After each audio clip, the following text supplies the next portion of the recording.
All right, heading into week 6 of the fantasy football season, I am giving you my starts and sits at the running back position.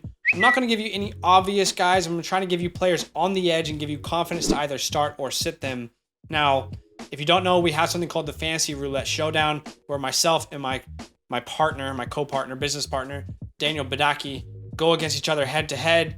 We live stream it where we draft it every week on this channel. I lost, and the punishment was to wear a post-it note on your forehead that says you suck at fantasy football. So for all the content we make this week. So here I am. So now that we have that out of the way, I'm going to give you my first start of the week, which is Ramondre Stevenson at the Cleveland Browns. My name is Cleveland Brown.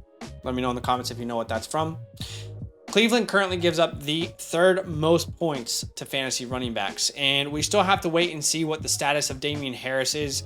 Currently injured. Not sure if he's going to play or not, but regardless, Stevenson is a really good start this week. He feasted on the Lions defense last week, put up 161 yards on 25 carries, 6.4 yards per carry, finished with 19.5 fantasy points and didn't even get into the end zone. And who else remembers Ramondre Stevenson's rookie breakout game in 2021 last year versus the Cleveland Browns? Damien Harris wasn't playing. Ramondre Stevenson went out, put up 100 yards and 2 touchdowns. If you remember that game, drop a like, comment down below, let me know. And the 2022 Cleveland Browns, their rushing defense is truly atrocious. In fact, in the last 2 weeks, they have given up 400 rushing yards on 55 carries. No, that's not for the year. In the last 2 weeks, the Browns have given up 400 rushing yards on 55 carries, 7.2 yards per carry, and 4 touchdowns. Over 84 fantasy points to running backs. This is a really good start for Ramondre Stevenson.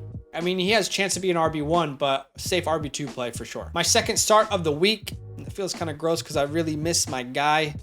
Had him in so many leagues, but RIP Javonte. It is Melvin Gordon at the Los Angeles Chargers. The Chargers currently give up the most points to fantasy running backs. This is a great matchup for Melvin Gordon, but more importantly, this feels like a volume play to me, a safe RB2-3 fringe guy. Last week, Melvin Gordon had 18 touches, including 3 targets.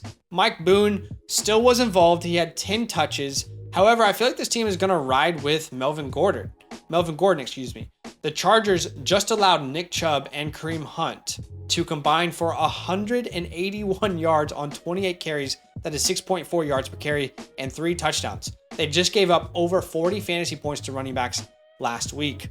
Unfortunately for Chargers fans, this defense is not what you were promised with the additions of Khalil Mack and J.C. Jackson this offseason. This defense is getting absolutely torched on the ground, and I think that might continue this week, so start Melvin with some relative confidence. My third start of the week is My Name's Jeff versus the Atlanta Falcons. I'm sorry. Atlanta currently gives up the 11th most points to fantasy running backs, but Jeff Wilson's just been good. Like this, it doesn't matter what the matchup was. Last week was supposed to be a bad matchup. He's just been really good. He's put up 194 yards in the last 2 weeks at 5.5 yards per carry. He's also had 2 touchdowns in the last 2 weeks as well, averaging 16.8 points per game. And last week, again, was not supposed to be favorable for him. Same with the week before that versus the Los Angeles Rams. So now he goes up against the Atlanta Falcons, who last week gave up 137 total yards to Leonard Fournette, as well as 2 touchdowns. Fournette finishes the RB2. Now, will Jeff Wilson have that top 12 floor? Probably not, but he's more of a top 20 play this week. San Francisco is really set on establishing the run, and it's been successful for them, so why would they stop? I think Jeff Wilson's going to absolutely feast versus this Falcons defense in week 6. My next start of the week is Raheem the Dream Mostert versus the Minnesota Vikings. Right now, Minnesota gives up the 10th most points to fantasy running backs. The takeover has been happening slowly but surely every single week for Raheem, and the last 2 weeks, he's pretty much solidified himself as the true RB1 on this team. Last week, he outsnapped Edmonds 46-10. He outcarried Edmonds 18-4, and he was really, really good with the opportunities that he had. 113 yards on 18 carries and a tud. I mean, pretty good performance. And now you go to face the Minnesota Vikings, who are tied for third in the NFL for the most touchdowns given up to running backs per game. If Teddy's in, I don't think that's going to happen. If Tua's in, excuse me, I don't think that's going to happen. Even if it's just Teddy, I think they're going to look to establish the run a little bit more, and Raheem Mostert seems to be their running back of choice. So it's a good matchup, and there are much, much worse options. Flex, because of bye weeks or whatever you're looking for this week, I think Mostert's a decent start. For my 5th start of the week, hang in with me there for a second. It's Travis Etienne at the Colts, who currently give up middle of the pack versus fantasy running backs. I think the reality is most people don't want to start Etienne. You don't have that confidence to start him, and I completely understand that. However, I'm trying to give people options who are dealing with buys.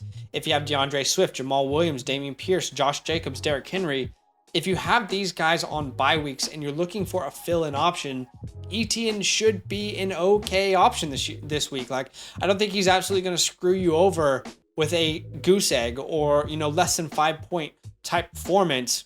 In week 5, we might have seen the beginning of Travis Etienne's season or the transition. He outsnapped J-Rob 40-30. He had the same amount of rushing attempts and he out-targeted him 5-2. Not only has he had more opportunities in the past 2 weeks, but he's also looked incredible while James Robinson has kind of looked, underwhelming maybe. Check out the last 2 weeks. J-Rob has averaged 3.1 yards per carry on 18 opportunities. Etienne on the same amount of opportunities, 103 yards at 5.7 yards per carry. So I know it's not a good matchup. Maybe you have a better option, but I'm trying to give some options out there for people who are desperate for, trying to cover bye weeks. And my last start of the week, just like Travis Etienne, I'm trying to give you some really flexible options, is Eno Benjamin at the Seattle Seahawks. They currently give up the 5th most points to the running back position in fantasy. And this is assuming that James Conner, who's dealing with a rib injury, and Darrell Williams, who's dealing with a knee injury, are both going to be out. If they're playing, probably avoid, but, maybe there are worse options even then. Just like Etienne. If Swift's on bye, Henry, Jacobs, etc., and you need to fill in, this could be an option. And this is mostly a volume play. Really good matchup against Seattle, but also it's a volume play. He had 12 touches last week and put up a touchdown. You're going up against the Seahawks, who have given up 380 rushing yards in the past 2 weeks versus the Lions and the Saints. So if Eno is the RB1 for this team, he could have a really sneaky RB2 upside for people who pick him up off of the waiver wire. And I'm going to quickly give you my 3 sits of the week at the RB position. Firstly, any Falcons running back. Don't start a Falcons running back this week. You shouldn't have done it last week. Probably picked up Algier. Maybe you were excited to do it. But they go up against San Francisco, who give up the 4th fewest points to the position. This is a very, very bad matchup. And it's funny because last week everyone was saying, is it Algier? Is it Caleb Huntley? And Avery Williams was the one who scored the touchdown this week. Now you go up against the Bucks, who again, now you go up against the Niners, who are very, very good defense against the run. Hard to imagine any of these running backs going over 10 points. I think you should sit them. Number 2 is Najee Harris versus the Tampa Bay Bucks, who currently give up the 2nd fewest points to running backs. They are an incredibly difficult matchup to succeed against. Only for whatever reason, Clyde Edwards-Helaire has done it this year. Check every other matchup. It's been almost impossible to succeed against them. When you combine the matchup with the O-line struggles, with Najee's injury, with the Steelers defense falling apart so they have to come back in games, it's hard to picture a good game for him this week. You might have to start him, and I understand. My 3rd sit is any Commanders running back. As a Commanders fan, I hate that I even have to say that, but as someone who follows this team, we're terrible. And even though it's the Bears, there's no guarantee that we get to establish the run game here. This offense has been extremely run heavy. It was a complete 3-way last week. I think that might continue this week. And I just don't want any part of this backfield. I don't know who it's going to be.